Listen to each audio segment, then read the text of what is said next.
Brains. Hey, Magic the Gathering players and collectors. Let's go ahead and jump into this deck. I just finished doing this one. It's based on Zombie Tribal, so I wanted to, I have a really good commander, and I synergized really good, keeping the zombie theme on track with the commander, and then, of course, some of the other synergies in here. So why don't we go ahead and dive right into this deck and check it out. So commander I'm using is the Scarab God. I figured for zombies, this seems to be probably one of the best ones to pick from what's out there.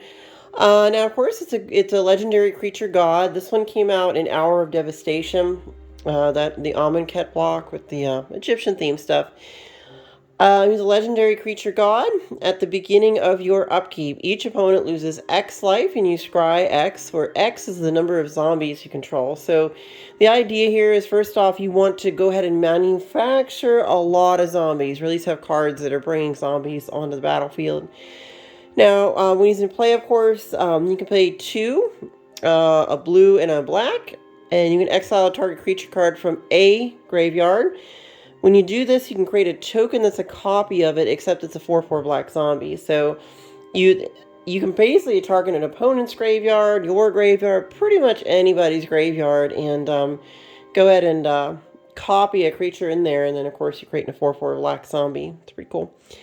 When the Scarab God dies, return it to its owner's hand at the beginning of the next end step. So if it goes to the graveyard, well, you wouldn't send this to the command zone. So you'd send it to the graveyard, and then it goes back to your hand. So you can kind of see where that's going.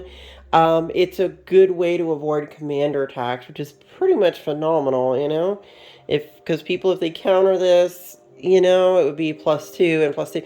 But you don't have to worry about that, because it does hit your graveyard, and you can choose to let it stay in the graveyard until the end step, and then just bring it back into your hand. So that's really super helpful.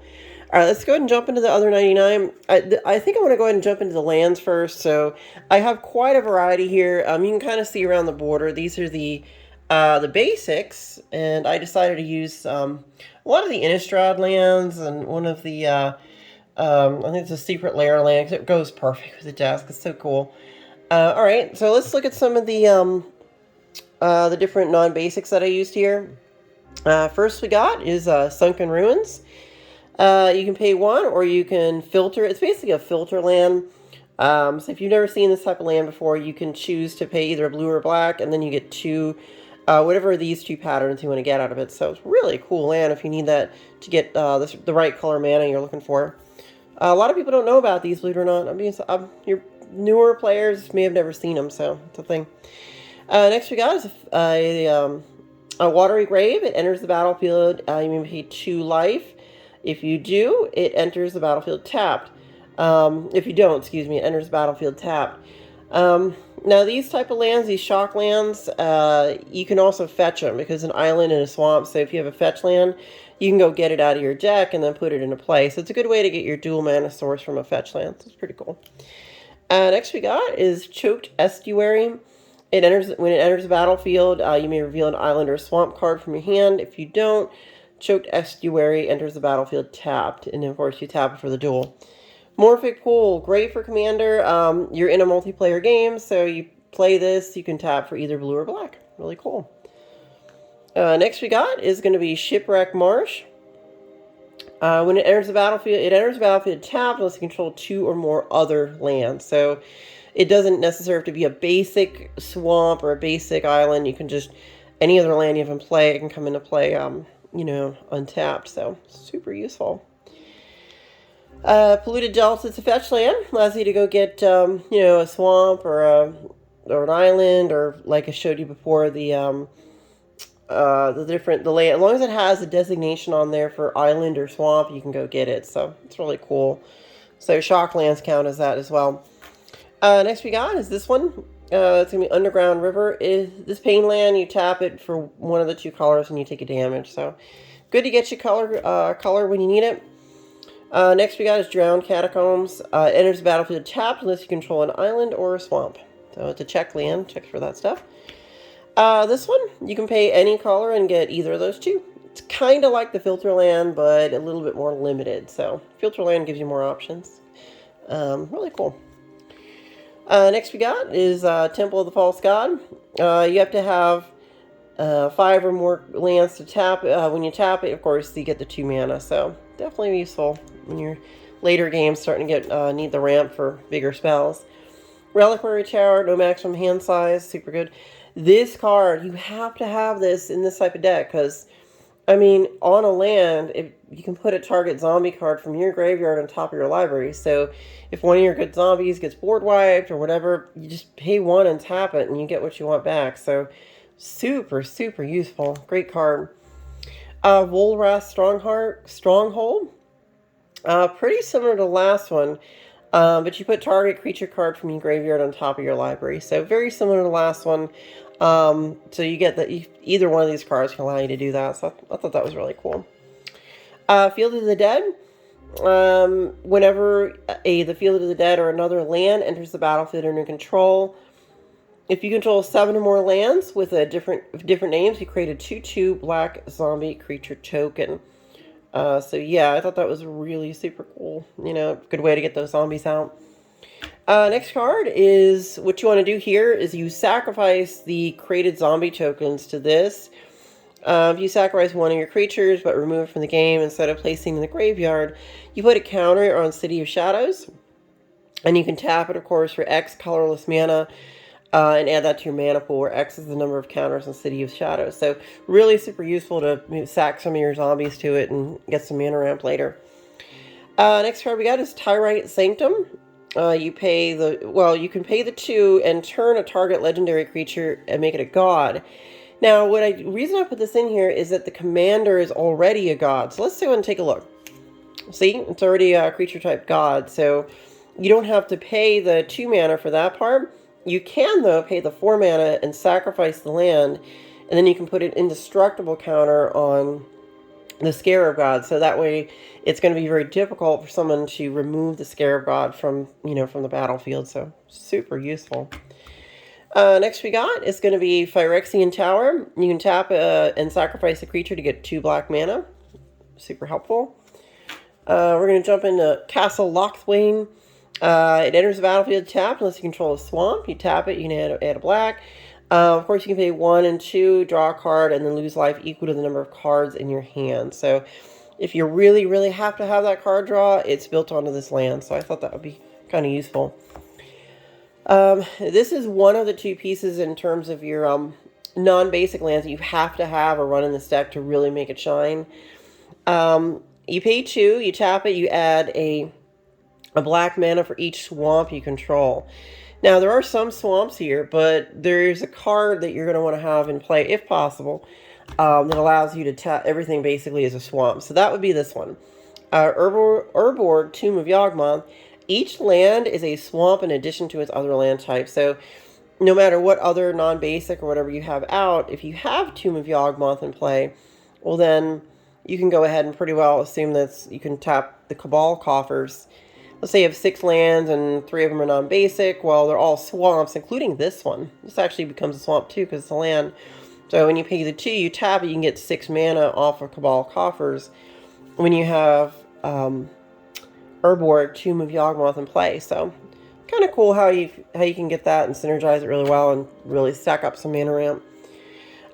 Exotic Orchard, basically you tap it to get mana of a color that your opponent controls can produce. So useful. And we got Command Tower. I'm not going to explain that. Fabled Passage. Again, it's another fetch land. It does have a bit of a caveat. So you have to have at least 4 or more lands total. So then you can untap your land. Path of Ancestry. Add to your mana pool 1 mana of any color in your commander's color identity. When that mana is spent to cast a creature spell that shares a creature type with your commander, try 1. So useful there. And last on the non-basics would be Unclaimed Territory. When it enters the battlefield, you choose a creature type. So we're going to choose zombies. And you can add 1 mana of any color to your mana pool. And of course, you spend it only to cast those creatures. So that's what we're doing. Now we're going to jump into some of just the rocks here. So you can add a mana of any color to your commander's identity. I think a lot of people know what Command Sphere does if you've been playing Commander, so I won't go too long onto that one. This, of course, is a signet. you can pay the 1 and get the 2 different colors, just like that one land that I showed you. So it's very similar to the land, but it's on an artifact, so kind of got 2 options there. Arcane Signet, of course, you can get the blue or the black from it. Soul Ring, and then, of course, Worn Power Stone, so nothing too crazy there. Next card we're going to do is Vanquisher's Banner. When it enters the battlefield, you choose a creature type. So you're going to want to choose zombies, obviously, because it's very tribal on that theme. Zombies you control of the chosen type gets what? +1/+1. And whenever you cast a zombie spell of the chosen type or zombie, you can draw a card. So super helpful if you're playing a lot of zombies. So very good. We're going to use Lightning Greaves to protect the commander. Quick creature has haste and shroud, so you want to put that on the commander to keep it out. Door of Destinies. Obviously, you're going to choose zombies. Whenever you play a spell of that type, put a charge counter on the door. And then creatures you control of that type get +1/+1 for each charge counter on Door of Destinies. You can kind of see how that can start stacking up really well. Ashnod's Altar. The altar base, you can sacrifice one of the 2/2 zombie tokens to get 2 colorless mana into your mana pool and use it for ramp. Yeah, you can play this ability as an interrupt, so you can do it anytime you want. It's super useful. So if you need mana at some point, you can just use it and grab it. Mind Crank is in here. Whenever an opponent loses life, that player puts that many cards from his or her library into his or her graveyard. Now listen, it's only 2 mana to get out, just 2 anything. Let's talk about this card in relationship to the commander. So let's go back to the commander. You can see at the beginning of your upkeep, each opponent loses X life, and you scry X cards, where X is the number of zombies you control. And of course, you're trying to resurrect things in people's graveyards, so they could toss in something really good in there, and you can pay the 4 and just go resurrect it. But you can see where I'm going with this. If you do damage during your upkeep, it's going to cause those players to toss stuff into their graveyard, thus giving you more opportunities to go grab things out of their graveyard. So that's why I put this in here. I thought it was really good. Let's go ahead and check out some of the global enchantments and some of the other things. So whenever an opponent loses life, you gain that much life. Again, this synergizes with the commander. So very important that you have this guy out. Well, you can play that card, of course, and then, of course, these 2 together will synergize really well. Next we got is Black Market. Whenever a creature dies, put a charge counter on Black Market. At the beginning of your pre-combat main phase, you can add black mana to your mana pool for each charge counter on Black Market. Ristic Study. If you play Commander, I think you know what Ristic Study does. Are you going to pay 1? Are you going to pay 1? Maybe he's going to pay 1. Nobody pays 1. Somebody pays 1. Basically how it works. Training Grounds. We got activated abilities of creatures you control cost 2 less to activate. This effect can't reduce the amount of mana an ability costs to activate to less than 1 mana. So basically what you've got here, this is for your commander. If you have your commander out, and there are some zombies that have activated abilities on them, but let's just say your commander, this makes it so resurrecting things from people's graveyards only costs 2, the blue and the black, so super useful. Next card we got is Dictate of Arabos. Whenever a creature you control dies, each opponent sacrifices a creature. You're going to be sacking zombies, you're going to be letting them die, you're going to be doing whatever you can. So if your things die, well, their stuff goes away too. So it's super, super useful. Attrition. Sacrifice a creature, destroy target non-black creature. So you pay the 1 and sack it, and you can blow up somebody's 7/7, 8/8, or even an Eldrazi, which is kind of crazy. Non-black creatures. Rooftop Storm, it's pretty much a guaranteed add in this deck. It's just, you can just play the zombies for 0. Put them out. As long as you can draw up cards and get zombies, you can put them out for free. So good. So amazingly good, guys. Enchantment, at the beginning of your upkeep, put X 2/2 black zombie creature tokens onto the battlefield, where X is half the number of zombies you control, rounded down. Super useful. Necro Duality. Whenever a non-token zombie enters the battlefield under control, create a token that's a copy of that zombie. Now remember what you're doing. You're resurrecting cards from other people's graveyards with the commander. So you bring the resurrected card into your battlefield. Then if this enchantment's in effect, you'll duplicate the resurrected card that you got from someone's, graveyard. You can do it with your own creatures as well. But you can see where this goes. If somebody tosses something really good into their graveyard, you can go grab it and then double it with this. This is just so good. Amazing synergy here. Next card we got is Open the Graves. Whenever a non-token creature you control dies, create a 2/2 black zombie creature token. So if something dies, you still get a zombie to work with. No Mercy. This is just basically deterrent in black to keep people from trying to hurt you. So whenever a creature successfully deals damage to you, destroy it. So if somebody's swinging in and you just want to let the damage through, it'll kill their thing, goes to the graveyard, and then you can go resurrect their thing and they went into the graveyard. So good. And of course, if you're running a little behind and you want to slow down your opponents, you play Frozen Aether. Artifacts, creatures, and lands your opponents control come into play tapped. Kind of bogus for them, but pretty good for you.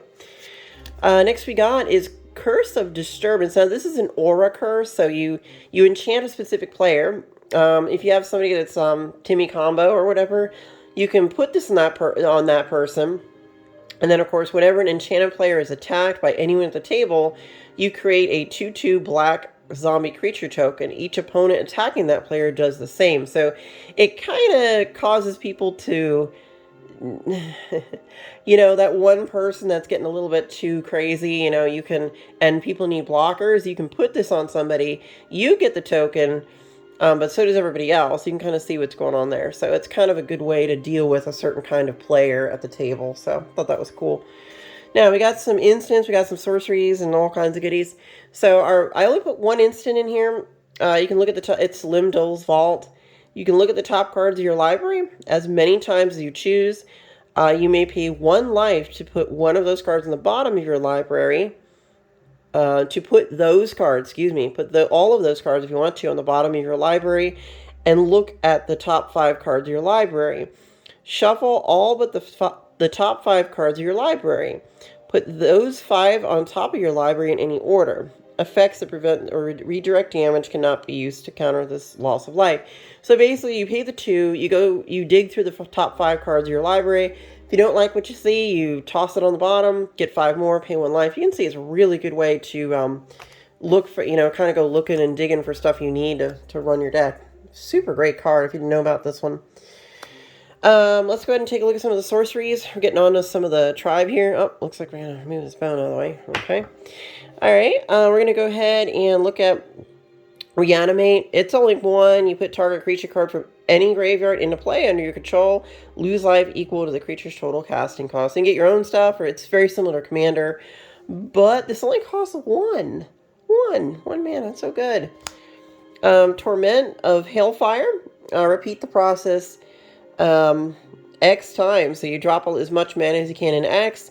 Each opponent loses 3 life unless that player sacrifices a non-land permanent or just cards a card. So you're getting stuff to go in the graveyard. You're causing them to lose life, and there's other cards that synergize with life loss. Yeah, you can kind of see where this is going. I mean, this is brutal. Super brutal. Mind Grind.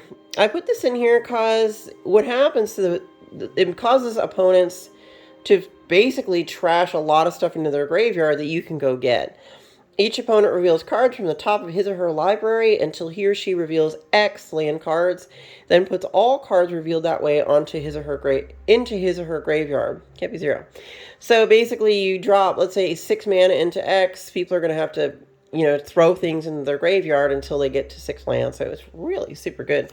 Again, that's the whole idea, is to get stuff into the graveyard so you can go get it. You see where I'm going with that? The next card we got is Zombie Apocalypse. Totally on theme, right? Return all zombie creature cards from your graveyard to the battlefield tap, then destroy all humans. So somebody board wipes, all your zombies go to your graveyard, you play Zombie Apocalypse, and guess what? They're all back. It's pretty epic. Demonic Tutor, you got to go get stuff. That's what it's for. You pay the 2 mana, search for a card, put it into your hand. Super good. Army of the Damned. Put 13 2/2 black zombie creature tokens onto the battlefield tapped. You can flash it back, of course, for a boatload of mana, but you can see why that's good. You pay the 8, you get 13 of them. And, of course, the commander's affinity for zombies in play is there as well. Kindred Dominance. It does cost 7. The CMC is really high on this, but You choose your creature type zombies, destroy all creatures that aren't of the chosen type. So it's kind of like a board wipe, almost like a Cyclonic Rift in black in a way. But yeah, kind of similar. Cyc Rift costs about that, I think. If that, if not more. Let's see what we got here. We got Ghoulcaller Gaia. We're going to jump into some of the creatures now. These are not zombies, so there's a few that are just... I didn't use zombies in here, but the rest are all zombies, so we'll take a look at this one. Basically, what you do with her is you pay the 1, you tap and sacrifice another creature, obviously a zombie. You put X 2/2 black zombie creature tokens onto the battlefield where X is the sacrificed creature's power. So let's say you sacrifice a 2/2 zombie token, you're going to get 2 2/2s. You can double the amount of zombies you have with something like this. And depending on how much mana you have, this can get really brutal really quick. Super good. Grave Titan. Now, he was kind of a optional add. He was okay. I was like, okay, he's a beater, 6/6, death touch. He does have a 6 CMC, so I was like, also known as, I think it's called mana cost now. But when he enters the battlefield or attacks, you put 2 2/2 black zombie creature tokens onto the battlefield. So, again, he's pumping out zombie tokens, and I think that's pretty synergistic with the deck. So I was like, oh, I'll keep him in. He's pretty good. And you can't have Gaia without Geralf. So, Geralf, zombies control have flying. That's really helpful. It's on theme. He's like some sort of, like Dr. Frankenstein or something. You can pay the 1 to sacrifice another non-token creature to create an XX blue zombie creature token where X is the sacrificed creature's toughness. I don't know. See, with this one, I wasn't sure if I'd be using this one, but it does give him flying, and it was on theme. I wanted to have Geralf and Gaia. Come on, it had to be in there. Now, we're going to dive right into the good stuff. So this is all the zombies I threw in. We also have Lily here. Now, this is technically a planeswalker that starts as a creature. So what you have here is, this is from Magic Origins. I think it was a set that came out in, 2015. In Magic Origins, you get an idea about her story that I think she was in like a convent or something, or like a school, but she wanted to pursue the dark arts. So, she basically, turns kind of evil and just wants to raise the dead and whatnot. There's a whole backstory that I think that she wanted to bring someone back, if I remember correctly, that had died. Someone very important to her that she loved. When you play this card, whenever another non-token creature you control dies, exile Liliana, Heretical Healer, then return her to the battlefield transformed under her owner's control. If you do, put a 2/2 black zombie creature token in the battlefield. And it's a 2/3. Now I'm going to go ahead and attempt to open this with one hand so I can show you the back side of what she flips to. So let's take a look and see what she flips into here. Alright. She flips into each player discards a card. And then for +2, now you can return target non-legendary creature card with converted mana cost X from your graveyard to the battlefield. And if you can get her up to 8, you get an emblem. Whenever a creature dies, return it to the battlefield under your control at the beginning of the next end step. So it keeps your stuff out there pretty much almost forever. And I'll put that in later. Alright, so now let's take a look at some of these zombies. We've got Zombie Master. This guy's a dinosaur card. He's been around for a long time, since the beginning of Magic. But it gives all zombies in play gain Swamp Walk. And you can pay 1 to regenerate the creature for as long as the card remains this guy remains in a play. So, super good. I mean, it's so good. And you gain Swamp Walk. So let's take a look at something for a second. Let's take a look at Urborg. What am I going to talk about here? Look, each land is a swamp in addition to its other land types. So if you play Urborg, and then you play this guy, everybody's got swamps. So you can attack anybody at the table with Swamp Walk. They're unblockable. So good. Again, the synergy between these was great. I just looked at this and I was like, each land is a swamp, and oh, wow, okay, so good. Gotta have them in there, It's good stuff. Next we got is Grimgrin. Grimgrin, he enters the battlefield tapped and doesn't untap during an untap step. If I sacrifice a zombie, for example, I can untap him and put a +1/+1 counter on him. Whenever he attacks, destroy target creature defending player controls, then put a +1/+1 counter on Grimgrin. So you just kind of, you're swinging in, and then you're doing like almost like Annihilator 1 in a way, sort of, kind of like an Eldrazi Annihilator almost, kind of. Next we got is going to be Geth, Lord of the Vault. He's a big giant zombie. He's intimidating. You can put a target artifact or creature card with converted mana cost X from an opponent's graveyard onto the battlefield. Now remember, your commander's only doing creatures, but this guy allows you to go get other stuff. You see what I'm saying? Artifact or whatever. You can put it under your control tapped. Then that player puts the top X cards of his or her library into his or her graveyard. It's so good. I mean, if you think about it, it's just, it's kind of feeding itself and giving you so much synergy with the commander and everything else going on. Josuvech, Lich Knight.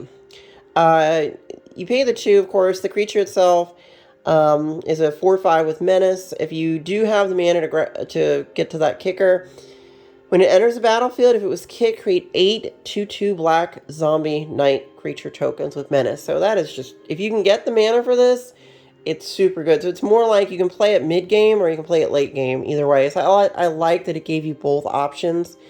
You know, if I just want to play it on turn 4 or 5, I can do that. Or if I want to play it on turn 10, if we're still playing, like, I can go ahead and try to do that too. So I thought that was kind of neat.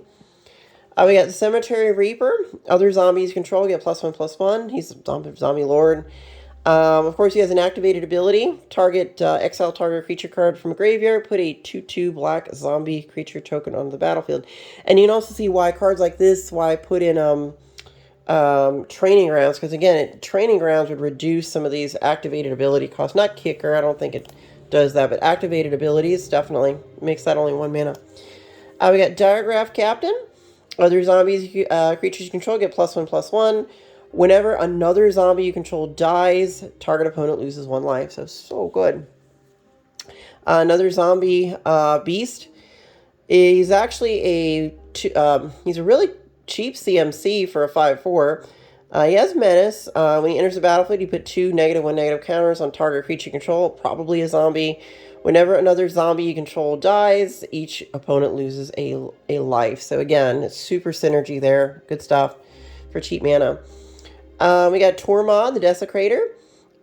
He's a zombie wizard. I don't know how zombies are wizards, but he apparently has enough of a soul and brains to be able to cast spells. So whenever 1 or more cards leave your graveyard, you create a tapped 2/2 black zombie creature token. I want you to think about something. If you're going in your graveyard and pulling stuff out with the commander or anybody, those things are leaving your graveyard. Or if you exile something from your graveyard or whatever, you see where I'm going with that? More zombies. Just pumping out zombies like crazy. Next we got is Tainted Adversary. It's a 2-cost CMC or mana cost. He has Death Touch. When Tainted Adversary enters the battlefield, you may also pay 2 and a black any number of times. When you pay this cost 1 or more times, you can put that many +1/+1 counters on Tainted Adversary.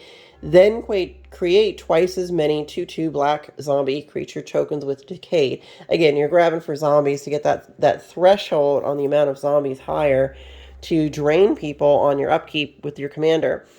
Next we got is Diagraph Colossus. It enters the battlefield with a +1/+1 counter on it for each zombie card in your graveyard.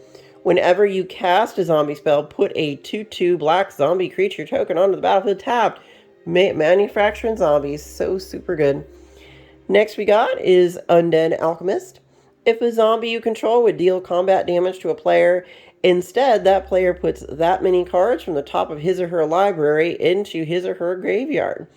Whenever a creature card is put into an opponent's graveyard from his or her library, exile that card and put a 2/2 black zombie creature token onto the battlefield. So you can kind of see where that's going. Lots of synergy with that. Micaeus, it's kind of like you have to have them in. Whenever a human deals you damage, destroy it. Other non-human creatures you control have +2/+2 and have Undying. Whenever the creature with Undying dies, if it had no +1/+1 counters on it, return it to the battlefield under its owner's control with a +1/+1 counter. It just basically makes your guys ridiculously invincible. It's just so good. Next we got is Lord of the Accursed. He's a zombie, above zombies, gives him +1/+1. He turns, you can pay the 1 and a black to all zombies gain menace until end of turn. Just makes it even more brutal. Now we got Champion of the Perished. Whenever another zombie enters the battlefield under control, put a +1/+1 counter on Champion of the Perished. So, got some synergies going on. Next we got is Vindictive Lich. When it dies, you choose 1 or more. Each mode must target a different player. Target opponent sacrifices a creature. Target opponent discards 2 cards. Useful. And, of course, you can cause somebody to lose 5 life. So, if you play this and someone's low on life, well, then you boot them out of the game. Damage him for 5. Next we're going to go ahead and grab is, looks like Lord of the Undead. Again, another zombie lord. You pay the 1 and a black to return target zombie card from your graveyard to your hand. Super useful. Next we got is Relentless Dead. It's a zombie 2/2 with Menace. When Relentless Dead dies, you may pay 1 mana, black. If you do, return it to its owner's hand. So again, it builds in a regenerate clause on this creature as well. When Relentless Dead dies, you may pay X. If you do, return another target zombie creature card with converted mana cost X from your graveyard to the battlefield. More way to go get stuff. Next we got is going to be Siren of the Silent Song. It has flying, 3 CMC. It has inspired when Siren of the Silent Song becomes untapped. Each opponent discards a card, then puts the top card of his or her library into their graveyard. They discard in the graveyard, so good. You can go get that stuff, you know, if they discard something like a creature. Vengeful Dead, when it enters, when Vengeful Dead or another zombie is put into a graveyard from play, each opponent loses 1 life. Super good. Next we got is whenever Undead Augur or another zombie you control dies, you draw a card and you lose 1 life. Card draw is a thing. It's really super useful. We got Noxious Ghoul. Whenever Noxious Ghoul or another zombie comes into play, all non-zombie creatures get -1/-1. This can turn into a board wipe. If you cast a spell that pretty much puts out like a quantity of zombies at once, you can board wipe everything that, you know, because remember, -1/-1 counters are not direct damage. This doesn't say destroy or applying counters. So when you apply the counters, you could take, if you had 6 zombies, you create the 6 -1/-1 on your opponents. You kind of see where that's going. It just gets rid of people's stuff. Next we got is another Lord type card. Skeletons and you control and other zombies you control get +1/+1 and have Death Touch. This guy's a coupon. He allows you to cast zombie spells for 1 less, and he buffs your creatures by 2/1 for 4. This guy's so good. You see this? Zombies are... Wow. It's like I got a coupon and stuff going on. Next we got is Newscraft Mob. It enters the battlefield with 5 +1/+1 counters on it. Whenever a player casts a spell, remove a +1/+1 counter from Newscraft Mob. If you do, put a 2/2 black zombie creature token on the battlefield. So you can kind of see what's going on there. You're going to manufacture some more tokens. Next we got, it's going to be Bone Dancer. This one was weird, but I kind of get where they're going. When you attack with it, you pay 0. You put the top creature card of defending player's graveyard into play under your control. So it could be a land, it could be anything. Top card or top creature card of defending player's graveyard into your play. So whatever creature card's in the graveyard, you'll get it. You put it into play for free. Bone Dancer deals no combat damage this turn. Use this ability only if Bone Dancer is attacking and unblocked, and only once per turn. So you swing in, you go to your combat step, and you swing in with them, but then you can see where you're going to pay the 0 and you can go get something from someone's graveyard. Super good. Next we got is going to be our final zombie. It is Unbreathing Horde. Unbreathing Horde enters the battlefield with a +1/+1 counter on it for each other zombie you control and each zombie card in your graveyard. If Unbreathing Horde would be dealt damage, prevent that damage and remove a +1/+1 counter from it. So, guys, that is a wrap for zombies, okay? There's a lot of zombies here. I had fun making this deck. It was really cool to find all these little zombies and dig through my collection for random cards and zombies I could synergize and everything. So, guys, I hope you enjoyed this one. Let's take a last review on the commander. And of course, let's just go ahead and appreciate the amazingness that's Spawn and these cool zombies. And of course, Lily's there. And of course, these figures. Really cool stuff. I think they needed to hang around for this deck, you know? And I thought it was really good. So our commander is going to be the Scarab God. You can see what he does. If you want to pause that and just kind of contemplate the deck that you just saw. If you like this deck, please leave a comment. You know, if you have suggestions on how I can make it better, by all means, drop it in the comments. I spend a lot of time thinking about this one, so hopefully I built a lot of good synergies with this. It's not too expensive. You really don't need City of Shadows in there. You could take it out, but yeah, I threw it in just for the funsies. But guys, it was great. I had a fun time. Thanks for liking and subscribing to my channel. I hope you guys enjoy this deck, and I will be seeing you soon and making more cool decks. Bye!